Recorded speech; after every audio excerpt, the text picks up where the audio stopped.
ねえマリサ、もし飛行機の窓に穴が開いたらどうなるの？うわ、いきなり怖いこと聞くな。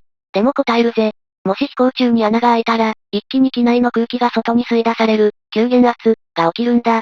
じゃあ乗客も吸い出されちゃうの？小さい穴ならそこまでじゃないけど、大きな穴だと本当に外に吹き飛ばされる危険があるんだ。だから酸素マスクが降りてきて、パイロットはすぐに高度を下げるんだぜ。なるほど。じゃあ窓って意外と簡単に割れちゃうの？